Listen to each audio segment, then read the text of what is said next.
Thank you for coming. My name is David Fung. I'm the founder of Blockchain NFT Crypto Network, Web3 Today Live, and organizer for Crypto Mondays. Can I get a round of applause, please? All right. This might have a little issue here. Yeah? Oh, it's better. Good. All right. First off, before I say anything, I'm just going to have the founder of Crypto Mondays come up and say a few good words. Mr. Lou Kerner. Without him, this event would not happen. All right, rock and roll. How many people is this their first Crypto Mondays? Oh, yeah, look, pretty fair amount. My goal is it's like around 40%. Welcome, first Crypto Monday started January 8th, 2018. Now more than 60 active chapters around the world. Largest IRL event in crypto. And next Monday, I'm going to visit my 40th chapter, Crypto Monday Malta. So, welcome to Crypto Monday. And give a big hand to David Fung, the co-host tonight. Amazing, amazing. Thank you, Lou. Thank you, Lou. We have here amazing Josh. Josh is here from out of town. What's up, everybody? Good evening. What's up, GM, everybody? I'm Dr. Josh, the host of Crypto Mondays Global. Everybody having a good night tonight? Yeah. Good. You think we can try to fix the mic? There's no mic. Yeah, no mic. Here, use this little mic. Okay, as long as you hold it really close to your mouth, it's okay. But everybody can hear me anyways. Can you all hear me back in the back? Yeah. Say Crypto Mondays. Who wants some free swag?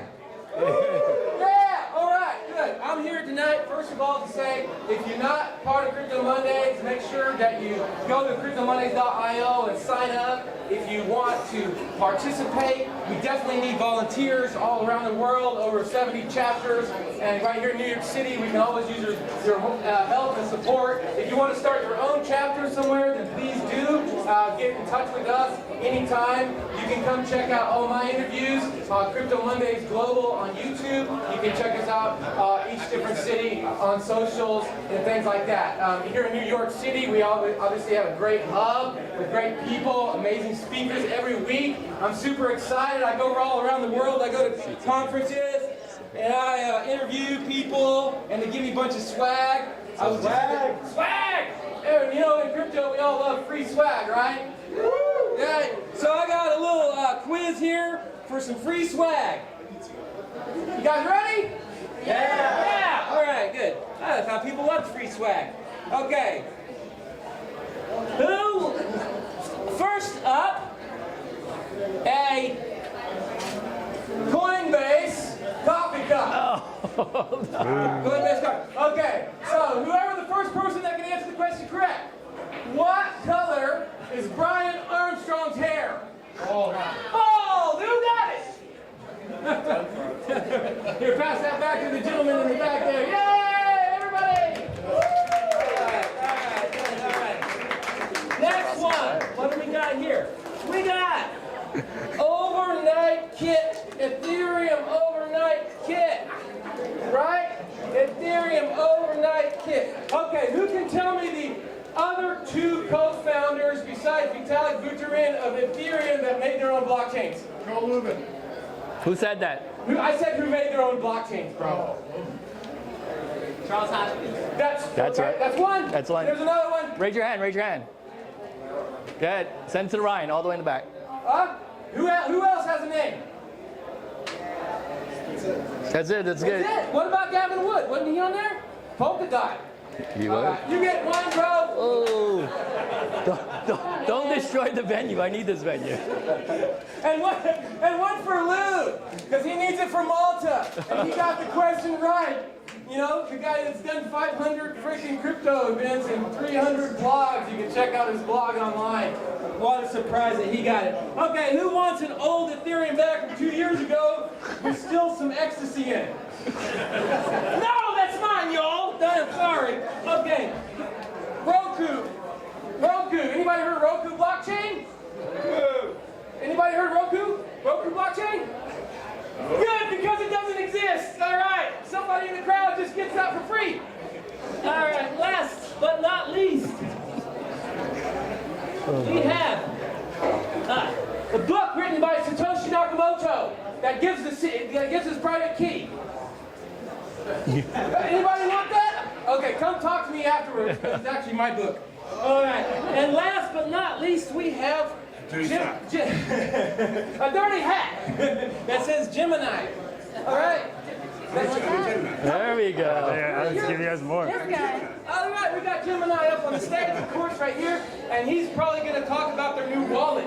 They gave me this hat, but I said, man, why would I wear a hat with the hair if you got hair like this? All right, shall we just give this to the guy who's a Gemini? No, I already have one. Please, please, He's a please. Gemini. All right, brother. And I have twins. Oh, you got twins? There you go. Wear it in good health. So, let me grab those out of there. If you got twins and your twin gets an equal.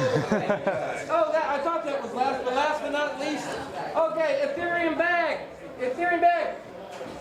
What's the name of the coolest event in New York City and around the world for crypto? Oh, who said that? You got it, brother? All right. Okay, thank you very much, David Fung. Awesome host. Give it up for Josh. That was amazing. All right, I'm going to speak a little louder. Again, thank you guys for coming. If you guys didn't notice, there was no topic. Usually we have a topic at Crypto Mondays, what we're going to talk about this week. And so this week I wanted to make it a little special. And we're going to talk about the superstars in the industry. I wanted to embarrass them on stage. So we got the movers of the shakers in the industry. If you guys don't know, we're going to go down the list, and I'll have them introduce themselves and really go through their journey about what they've done to get to where they are today in the prospective industry. These guys are the players in the industry, the top of the top here. We got Mr. Zane over here of Drip Protocol. Zane, I met him at an event a year ago. And I just like, I need people. And I was like, who can I go through on my Rolodex of Telegram, right? Craziness. And Zane came down the list. So this is Zane. I'm going to quickly brew, and I want you guys to go through your personal journey. Again, I met Patrick many times through many events. Probably don't remember.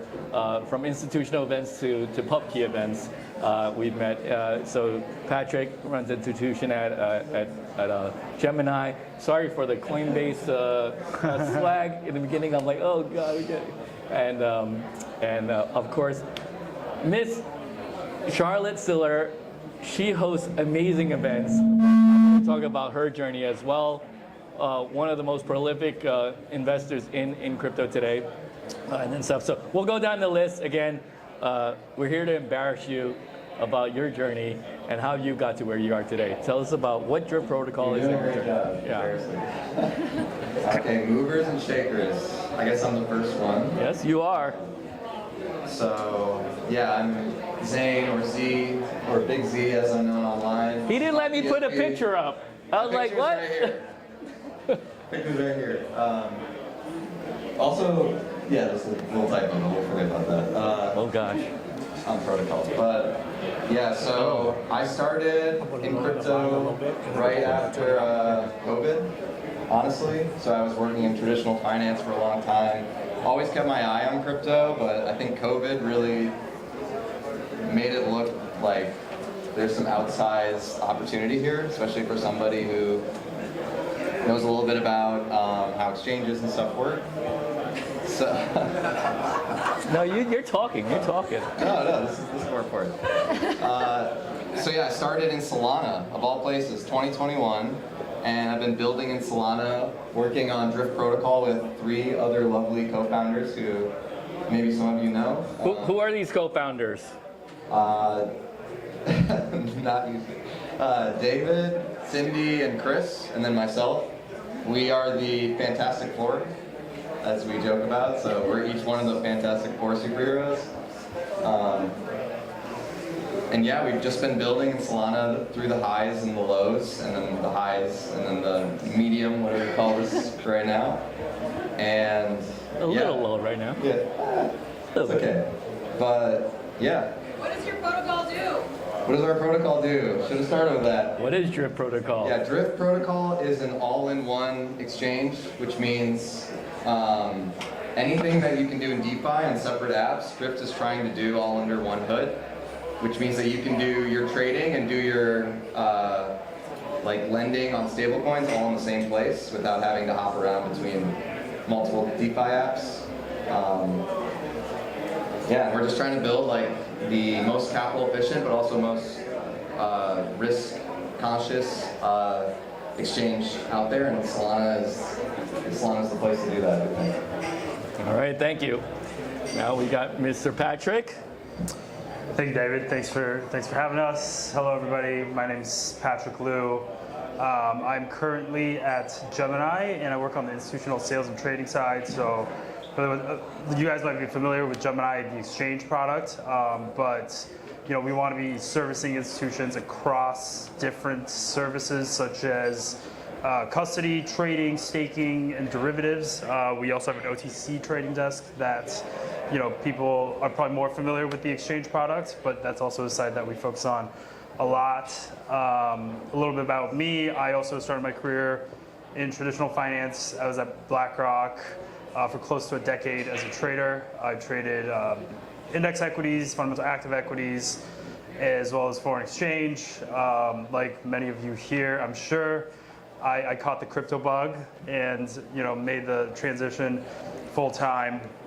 I was at a firm called NYDIG, New York Digital Investment Group, on the sales and trading desk for a couple of years. One of my former colleagues, I said I wasn't going to do this, but one of my former colleagues, Anthony Magliocco, is back there. He's here. He runs a settlement service called 5 Bells. If you guys need risk mitigated clearing services, that's going to be your guy in the back. He's head of operations at NYDIG. We got the NY Dig here. Let's go. Yeah. The OGs. And then I've been at Gemini for the last 2.5 years doing that. So Gemini, for those of you who don't know, Gemini was founded in 2015 by Cam and Tyler Winklevoss, who were early adopters in the space, and I think they really, at the time, set out a goal to acquire 1% of the Bitcoin supply, and we're looking for institutional grade solutions to help them securely custody and trade and manage liquidity around their positions, and really couldn't find that. So they set out to build Gemini, and here we are. Thanks again, David, for inviting us. You're welcome. My first centralized trading account was on Gemini, so if you ever look me up, I might have a little bag there. Love that.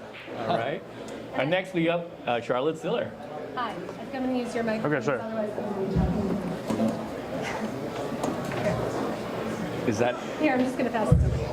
This is like video games. okay? Yeah, sorry. Okay. Take it over. No good? Oh, too loud. One, it must be really cool coming from BlackRock to see how they've Closer to the mouth. it must be really cool to see how BlackRock has evolved into the industry. That I was at Securitize when they launched Fiddle with them, and that was like a historic moment for us, and that must be really interesting. Hi. Try this mic again. Hi. Oh, much better. Better? Okay. Yeah. We'll just use that mic. I'll just lean over a little. Okay. Yeah. Hi, I'm Charlotte. I am the I do marketing at Blockchain Capital. We are one of the OG crypto investment firms. We were founded in 2013. We did early investments in companies like Coinbase. Closer to your mouth! Kraken. Sorry, Charlotte. You want to scoot? How about we move over this way? Just don't be shy. I'm not shy. I'm a New Yorker. Let's go. Good luck. All right. In case you didn't hear me, I'm from Blockchain Capital. I handle their marketing. So we are one of the original pioneering crypto investment firms. So we did early investments in companies like Coinbase and Kraken, Securitize, and recently we've done investments in companies like Blue Sky, Drift, which is one of our favorites, and also it's so cool to me to be. No shame here. No shame. Excited. Shill it, girl. I didn't do it. Shill it. Shill it all the way. I'm not chilling. We're allowed to be proud of our founders. And so my job there as a marketer isn't necessarily to market the ECAP brand, although I do some of that. What I do is I step into the companies that we onboard, so a portfolio, and I help them market their products and understand how to go to market with their messaging. As you know, marketing in crypto is a really varied thing. It can be a mixed bag. In 2021, we got some pretty serious PR issues, and since then and before then, there's been a pretty big education hurdle. And people are building these incredible, innovative tools, and it's crucial that they're able to reach the audiences that they need. And so it's been an absolute pleasure and the coolest job I've ever had in my life to be able to dive in and work with all of these founders. It's been such a privilege. But why did you go into crypto? Oh yeah, I mean, I started in institutional sales, and I was at a company called CenturyLink in telco. I was in film actually ahead of all of this, but decided to pick a job that made money. And then I remember getting into it and being like, wow, all of these companies that I'm working with are super archaic. I was handling some of these bigger TradFi companies, and I just decided I want to do marketing, not sales, because not sales. And two, that I wanted to get into something more modern, and I caught the crypto bug working at Voyager. Oh, wow. I'm sure many of you have heard of that company. It can't all be Gemini. R.I.P. R.I.P. That was actually one of the most incredible journeys of my life. Obviously, it was a part of that sort of 2021 flood of trouble. Thank you, Ferris Capital. But getting to handle a brand in crisis was such a privilege. It was so cool. For those that not aware of what Voyager was. Yeah, so Voyager was one of the original sort of C5 platforms for crypto trading. They came out with Gemini, Kraken, Celsius, BlockFi, and then a bunch of them in this sort of market downfall ended up failing. But it was obviously an excellent place to learn about crypto. I started as a copywriter, and then I ended up, building up my marketing career. After that, did some B2B. So worked for a company called On-Ramp Invest that let different advisors access crypto for their clients. Because I thought, wow, this is a pretty natural progression for people putting all their money into centralized apps and then not knowing what they were investing in. They should probably be talking to an RIA. And then went to Securitize and went to DCAP and the Tappery Interactive. Amazing. So I think that the next topic we're going to talk about is success. How did you guys become successful in what you do? As a founder, as an institutional sales, as a marketer, how did you find, and we'll come back down to Z over here. Yeah. What was the question? How do you become a superstar in your industry? That's what we're talking about. Louder. How do you get successful? How did you become successful in this industry? So you're not shy anymore, huh? Not shy. Not shy. Okay, I'm gonna quote a tweet as my one phrase answer, and the issue I think is people conflating luck and success a lot. So I heard you got to make your luck. luck is a prerequisite, and then success is only built from there. I think part of success, and when I look at like how companies like Uber and Facebook, like the times that they start are usually like the darkest doldrums of the economic cycles, when everything blows up, and then like all the fluff goes away, all the people trying to make a quick buck go away, and then all that's left are the people who are just obsessed with this thing regardless of it turning into $1 billion or not. Oh, I'm obsessed with that. Let's go. So, I think about like Uber, Facebook, all these other places, I think started, or maybe not Facebook, but a bunch of like Airbnb, Uber, like all started in 2009, which was right after the financial crisis. And I think similarly, like after the COVID recession where the board gets shaken, there's a lot of smart people who are just looking around saying, I'm ready to do something different. And you get a group of them together and you get them obsessed about something that, you get them obsessed about something and you learn how to work together and you just put in the years and you just. Were you always an entrepreneur and it's something that you want to build a product where with the team, or? When did you go from, I didn't want to go from corporate to building your own thing? I guess I had friends who were like serial entrepreneurs, like somebody was like, they were jumping on VR and then this, and he's still doing VR, that. virtual reality? Yeah, virtual reality. Like that was hot in like 2015 or something. And then I was just like, I just want to make some money and have a little cushion, and then after the cushion, it's like, I just want to like do the things that I love to do regardless of of money, I think. And it was perp stacks. I think more generally, it's just like the promise of crypto. Okay. Crypto is like a little bit, I don't want to be a naysayer about anything, but crypto is definitely like going from being like this dark underworld thing to being this really We're sitting with a bunch of institutionals there. But, well, the thing that they like is that the back office in TradFi is actually like a mess and kind of a hellhole, and nobody wants to like work in it. And then crypto is basically saying like, oh, let's just have this ledger that does all that back office work for you. So I think like that's maybe the institution pull, but there's this other pull where it's like, I want transparent DeFi. I want like, you know, all these other little like nice like crypto, not hacker, but like, you know, like the OG crypto people, like all the people on the Bitcoin forums, all that stuff. Like there's that appealing nature to it. It might be me, I don't know. Still hanging in there for some of us. There's a lot of, besides all the institutions, there's a lot of degens here as well. I'm certainly one of them. But thank you for that. So in your response, you're saying it's luck, right? I'm saying it's like 80% luck, 20% just grind. All right, grind, 20% grind, interesting. Patrick, do you agree with that?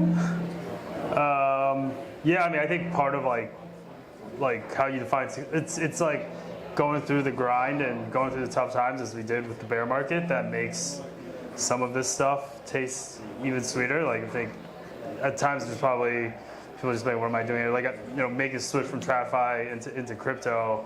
There were points where it was like existential, and one of my good friends said that like it's like you haven't really truly been in crypto until you know you felt that.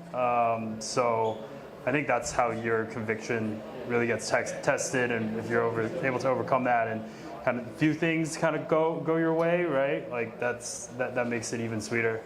And to answer your like original question, I think like as it pertains to like institutional sales and trading, a lot of it is I think more about like active listening and finding out what products people want and what client needs are, rather than just like going out pounding the table and pitching your offering. But you are the super networker. I've seen you everywhere. I don't know about that. You're pounding the pavement. You know, you're. I mean, that's part of it. Yeah, you just gotta absolutely. get out there. To be good at sales, you have to pound the pavement. Go to that grind, and we were grinding when the market was. Imagine trying to get people to come to a crypto event during the bad times. That was what I was trying to do: is build community in New York and build a community here. It wasn't not easy. We have like the guys like Lou Kerner just you know, leading the way in building community out in the world, actually, not just New York City. It might have been started here. You know, I started here as well. So, yeah, you're out there pounding the pavement. Obviously, you had a good product, too. So you're going to have both. Being consistent is definitely part of it, for sure. Yeah. No, it's great. And you know, the results show now. You guys are so successful, and congratulations to both of you guys.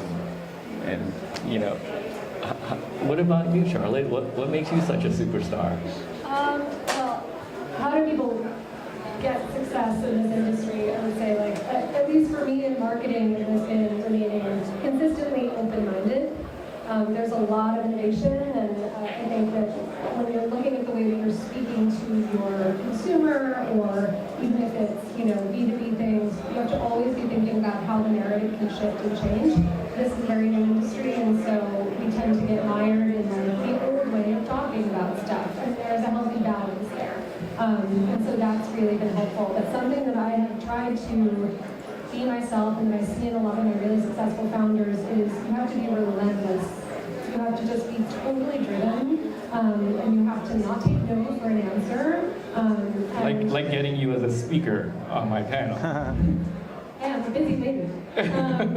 But I do think that there's also a key thing when you are somebody building a company and looking to have success is listening. I know what's already been said, but like, listen to your user.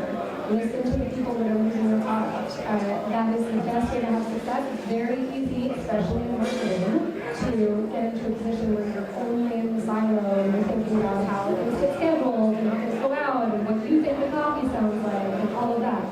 Listen to what people need and give them what they need, and they will be happy. Is that what makes you a good marketer? Like, why did Blockchain Capital hire you? I mean, there's a lot of things that we did. We want to know. I think that what makes me a good marketer is like constantly reading, constantly staying on top of things, and being willing to get creative. I think that that makes anybody a good marketer. It's, you know, don't ever underestimate the ability to be creative about things that don't seem like they can be creative. That's why I came to this industry, and in part is that I thought these are super complex topics, and it's really cool to make them digestible and to turn this into a story. And there are some companies that do a really good job of that. I want to highlight one because I was so blown away by their marketing campaign. They're called Boundless. They are an offshoot of Zero, and they hired a marketer a couple of months ago. It was, I don't know, probably close to a year ago. And I remember talking with them about, like, how do you market ZK? It's hard. It's very complex tech. And she created a world of berries. They made it verifiable compute. And now it has like a cult following, and it's very cool. And like that, to me, that is what makes crypto marketing so cool, is that you can do stuff like that. Whereas in, you know, for traditional products, it's a little harder. I've done that TradFi stuff. It can get real boring. But the cool thing is that crypto encourages you to look at those things, every kind of product, and make it interesting and get creative. Yeah, and we all market our products, and usually in crypto, we use Twitter and Telegram as our main channels. There's actually a lot of, yes, but there's a lot of In the past. ways to market in crypto. Yeah. Like you can also, like the events that you can throw. A lot of people that I know in crypto will say, I know the founders I work with from the party. That's cool. You're not going to catch a lot of that if you're at BlackRock, you know? Like it's just it's a different, there's more ways to have fun, and fun that's effective. I agree with you totally on that. A lot of people ask me, I've been doing this for so many years now, and they ask me, well, why am I always doing the free events, Dave, that I'm hosting for people? Unfortunately, our sponsor kind of backed out on today. We did have a sponsor for Food and Drink, but they kind of bailed on us. Boo-hoo. Well, like some other like. Wasn't anybody here? No, nobody's here. They dare show up and not pay. And whoever wants to sponsor our next events, we're always happy to have you pay for food and drink here. But yeah, they were asking me, why am I always hosting these events? These free events get people together. You're sometimes paying for the venue out of pocket and getting sponsors sometimes to pay for stuff. It's because of lead generation. And I'm getting all kind of funnels through biggest family offices, hedge funds, L1, L2, and angel projects come through, whether it be Crypto Mondays or outside of Crypto Mondays. It's lead generation for me, for my day job, right? So it's great stuff to get to meet people, connect with people, and it's a form of marketing, right? It's all getting the name out there. So we have huge lists here at Crypto Mondays, over 100,000 members worldwide, over 70 chapters worldwide. Here in New York, we're the only city that has every week events, right? We have smaller events weekly, and around major events, we'll have, you know, really, really big events. So we may or may not know that you want to tell the audience here. Yeah, so I guess maybe I'll talk about the drift versus the competitor landscape and what we're learning by looking at competitors and what users like in DeFi. So yeah, Drift is a perpetuals exchange on Solana, and right now there's a new king on the court, Hyperliquid, who's attracting a lot of the attention and definitely raising the bar for what a quality DeFi app looks like. And No offense, but it's a great project. This is motivating for me. Yeah. And yeah, just going back. Step it up, Zane. Let's go. Exactly. So it's like next level in the video game. It's like there's never a final boss, but there's just keeps going. A DEX that could hit top 20 on the coin market cap list is pretty impressive. Okay. Is it probably the first one? Yeah. It's also a chain. Yeah. Yeah. So basically, the level of acceptance in DeFi has gone like the bar is much higher. Like you need the CeFi experience for somebody to want to use DeFi. And then to go further, it's like people who know enough about to go through the hurdles on DeFi also need like probably better cost-effective, better earn opportunities. For It used to be pretty painful to get on a DEX. It still is. I mean, it's not easy to get on Hyperliquid. It's not even easy to get on a SEC sometimes, right? The journey, it still takes a while to get your checks in and deposited, cleared, KYC, all that stuff. It's our industry, right? There's a lot I'm sure he knows a lot about probably like the attrition at every step of the sign-up process where somebody's just like, never mind. Yeah. Cracker's like, oh my God. Like the funnel. Yeah, it's like if a button doesn't work, then you lose like 40% of the people. Yeah, so over the past, I want to say month or two, Drift has just completely transformed from what it used to be. So yeah, anybody you know or any of you guys have tried Drift more than like 3 months ago, I would highly recommend to give it another go. There is more of an earn opportunity on Drift than Hyperliquid. It's a much more competitive fee schedule on all the trading. There's 0 fee trading markets for Bitcoin and ETH. Higher leverage and the ability to earn. What kind of leverage are we talking about? You can look it up. I'm just reading the product. Okay. And then earning interest on collateral used for trading. So you're not giving up that risk-free rate on stables or the premium on DeFi, on stables, or on any other crypto coin that you want to use as collateral. Very cool. Well, that sounds really interesting. It's always been an issue in New York, though, because we're stuck in the States in New York, so. Yeah, so this is, I guess, where I would shout out anybody, like a lot of people building on top of Drift, where they're doing things in a way that more accessible globally. Yeah. So there's lots of, because it's Solana, anybody can build on top of Drift, composable stuff really easily, doesn't have to ask us permission, and there's a ton of apps like Sprout or Liou that utilize Drift under the hood and don't restrict you even if you're in the You're US. right. Shout out to my good friend at Sprout, more than me. All right, from DeFi to C5, what do you got? What's going on at Gemini? What new and exciting things are happening at Gemini, Patrick? Sure. So I would take a step back and say like Gemini was founded on the principles of trust, safety, and compliance. So we always try to look at things in that lens, but at the same time, you want to adapt with the industry, right? So like at its core, there's this regulated exchange that's available for New York users and all 50 states, 60 different countries around the world. But then we also think about things. One of the less than a handful of companies that could actually trade. Yeah, sure, in New York exactly. City. Yep. And then we have like a custody solution that's SOC 1, SOC 2 audited by Deloitte, which not a lot of people can say, right? It has a New York Trust Charter that, we have a legal analysis on why it's a qualified custodian.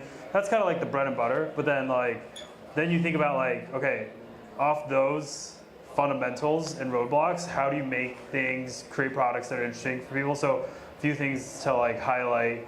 One would be marrying staking and custody, for example. So when you stake, whether it's on Ethereum or Solana or whatever, depending on the nuances of the network, there's protocol risk or just are the assets actually leaving your wallet, or are you delegating it from your wallet and just pointing to a validator? And how do you continue to operate under that same framework of the security and the compliance of it? So one example is the Solana ETF is currently in review with the SEC. There's a few firms with S1. So we're preparing to support that from an institutional perspective with custody of the Solana delegated safely to a validator that's able to accrue rewards in an efficient way to generate the maximum staking rewards for the user, but also has that security and compliance if and when this product is approved. Another product that we've actually found a lot of interest people have wanted is a credit card product. So Gemini has a credit card where you can earn crypto rewards instead of points, and you could designate which token amongst the ones that are listed that are available on Gemini as your rewards. You can earn up to 4%. We actually just launched one that's an XRP Ripple card today. There was an orange Bitcoin card that kind of had its moment. And then the last one I'll highlight, it's actually kind of pushing towards what you have, what you're working on is like our wallet product.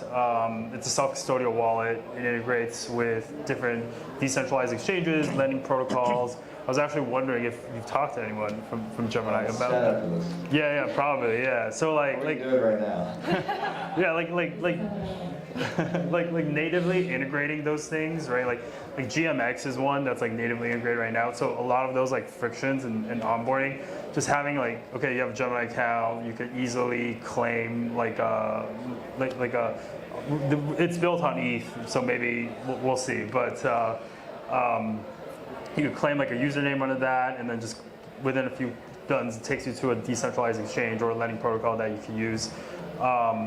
Figuring how to like continue innovate and building those things, I think is what makes things interesting. I want to go back to one thing you touched on earlier about just like coming up with ideas and executing on them. I think that is like one of the things that's really cool about crypto. In traditional like other industries, there's just layers and layers of bureaucracy. There's ways people have done things for decades and decades, so you run into blockers or pushback when you want to roll something out. In crypto, it's like, it's only been around for decades, so we're all trying to figure it out together, right? So like coming up with interesting marketing strategies or just building a decentralized exchange within a couple of years and launching it, that's, I think, what makes it really exciting to be in this industry. All right, thank you. And before we, I hear rumors. Somebody filed for something recently. I'm sorry, what was that? Did I read an article? Are you talking about S1? So yeah, unfortunately, I cannot comment on that. I figure you're gonna try. So for those that don't know, search the internet. Gemini. I could say it because I'm not with Gemini. Yeah, please. Right? I'm not with Gemini. I could read the article that says, oh, Gemini is filed to an S1 to go IPO. Who knows when? Who knows how? Who knows? He can't say anything because it's public markets. Yeah, I won't comment on that specifically. Maybe just like one comment on like broad crypto IPOs and crypto capital markets. We've had a couple go through this year. You've kind of seen the performance, right? Like in terms of books being amazing. Yeah, being like oversubscribed, and then even like the listing price getting revised up, and then subsequent trading action within the next couple days. I think there's a clear appetite and interest from whether it's institutional or traditional investors to have the crypto beta. So, you know, I think hopefully it's just one of those tools that will be helpful for the industry in terms of like legitimizing it for a company to like go through a process like this. And then really the goal is to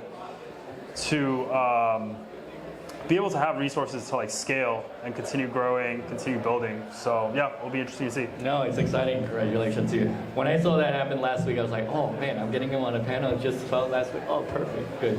Anyway, Charlotte. For one, that's really good media training. Very impressed. Thank you. Call your PR person. Big fan. So blockchain capital obviously is a product or product of our people. Because we're a venture firm, we are investing in companies from their seed stage to Series C. We have a pretty broad range, but I think that the thing that makes us special as a firm, and there are a lot of things I could say, but the most important to me is that we go beyond just giving capital to founders, and we actually help out with operational guidance. And I think in crypto, again, it's a young industry. You have a lot of people where this is the first company that they've ever founded, or they've never founded a crypto company before.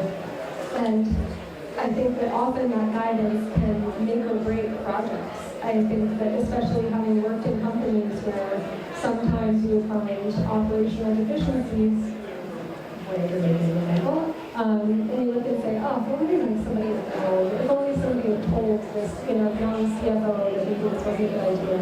And I think that being able to advise that way is really helpful. And obviously, I love it because from a marketing perspective, I get to work with all of these founders, but it's a really unique thing. And I think that I just love how our team is that invested in every deal that we make, and that we really believe in the people that we're investing in. Is there a profile of company that you guys look for? Do they have to, obviously you guys do your DD because you're blockchain capital. Like what kind of companies that you guys are invested in or looking to invest in for the future? I I mean, you can't give out alpha. Yeah. Yeah. But I Darn, she like I knows what said, I'm trying to do. I'm the media trainer in my company. No.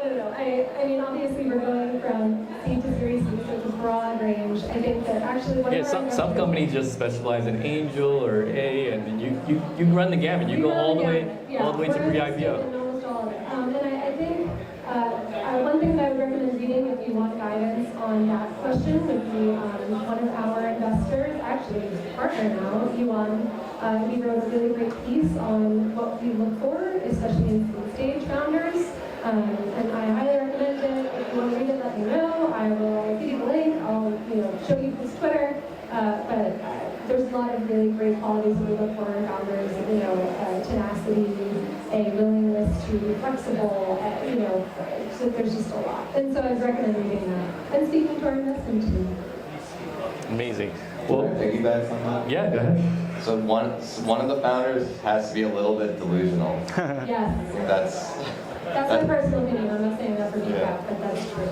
It's like, yeah, you need that, and then you need the person to, it's like a cartoon almost. Like you need somebody's like the opposite of that, and then have them like just have at it.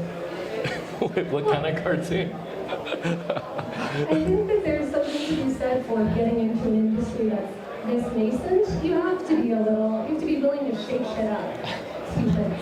I thought he was going to say South Park, but anyway. I mean, who doesn't know South Park? No, okay, great. We're coming to 45 minutes, so I wanted to kind of like give this as like a departing alpha. This is a public space, and I know some people can say some. Again, you guys are not NDA or whatever. It's all good. It's all good. Stuff that you can safely say that you guys think might be interesting in the next 6 to 12 months that might look industry. If you don't want to be specific, you could talk about industries or kind of like, sectors, whatever you guys want to talk about. Because here at Crypto Mondays, we want to, we want some alpha here. Yeah, I got one, but you gotta be willing to hold it for 10 years. Okay. So it's I just sold my talents here. I won't give a ticker or anything, but there's this governance concept called futarchy, which is markets-based trading. Say that one more time. It's called futarchy. Futarchy. Yeah. How do you spell that? Futarchy. That's alpha. Okay. Futarchy or futarchy? I don't know. Okay. But it's great. Look it up. It's really complicated, but one day it'll be simple and it'll all make sense. All right, that sounds amazing. Okay. Patrick, anything you could say? You're a little different, I get it. So maybe sector or general? Yeah, maybe I'll just go broad, right? Yeah. So one of the things that I am keeping an eye on, and I guess this is not to be like Debbie Downer, but digital asset treasuries. I was going to bring that up. Being mindful of the premiums over NAVs, how those track over time.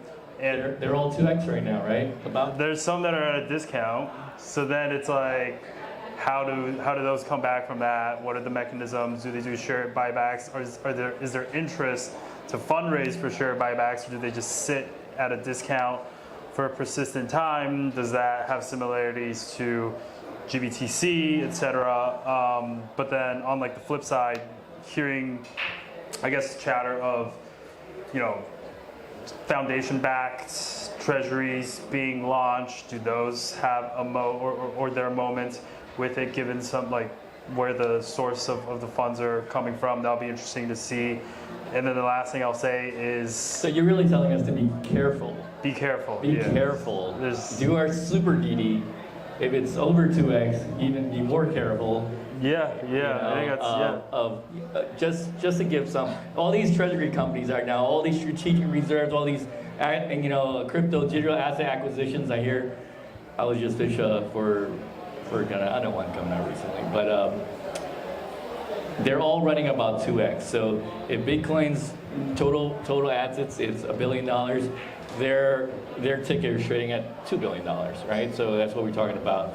And if it's some are trading more, some are trading less. Just Patrick's really telling us to be careful how long this lasts and don't get burned, guys. The guy, we're used to getting broke here, 90% no problem. Yeah, and then the last thing I'll add is like, there could be more shenanigans or just like eye popping moves. I always like to think about Bitcoin denominated returns and how I can stack more Bitcoin over time. So Yeah, there's some stacks going out there. It's kind of interesting stuff going out there. Again, it's crypto. You know, not everybody has your best interest, so do your diligence. And really, it's money, so you got to be willing to like understand the risk of anything dealing with money, right? It should be like that in any financial space. You should always be very, very cognizant of what you're doing. Alpha, Charlotte, alpha. She's telling us to beware. So the thing that there are a lot of things that I think are really interesting that are coming up in the market, right? Like obviously stablecoin opportunity is fascinating, and this is, you know, what I think I'm interested in. Everybody's coming up with their stable coins, It's just a really, especially the exchanges. I love seeing what it is doing for the world. And it's interesting to see regulation giving it more of a chance now. Like that is, to me, very important. I heard recently that China is coming out with a yuan-denominated stablecoin to combat the stuff that's happening in the world. That'll be interesting. It's always been dollar backed, so imagine if China comes with their yuan back and how they. It's going to be interesting out there, the stablecoin war. They have a CBDC, right? They have a CBDC, but Yeah. you know, they're going to push a yuan, denominated one that's going to. I don't know. We'll see. We'll see. Recent news. Yeah, and I think that the thing that I am most interested to see, in particular, is seeing where Web3 seeps into Web2, especially with founders. So I feel like I talk to, in my everyday life, a lot of Web2 founders who are starting to say things like, I need a verification layer. What should I do for that? And they're like, oh, well, you could use World. You could use you could use Pay, basically. And they want to access it, and they know they need to use it, but they don't quite know how.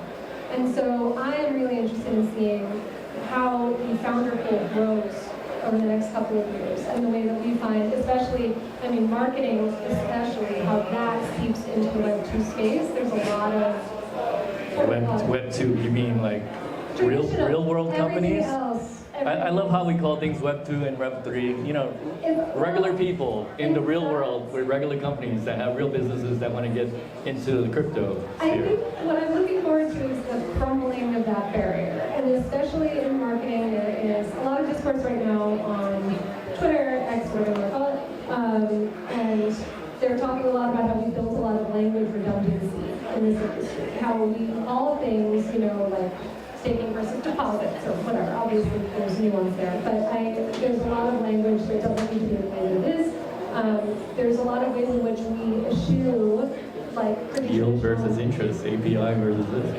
it's true. Like, it makes it a lot harder to break into the mainstream, which is what a lot of founders are trying to do right now, especially on trading platforms. You're saying, I don't just want the DeFi trader, I want the pro trader. I want the person that used to use E-Trade and now wants to know how to get into this. And so I think that will be interesting to see sort of that just amalgamate and see what the balance ends up being. Like, how does it shake out? It's going to be really interesting. And with that note, I want to thank all you superstars for coming up on the panel. I would love to, first, if we could just stand up and we all take a picture really quick. Yep. And let's give them a round of applause.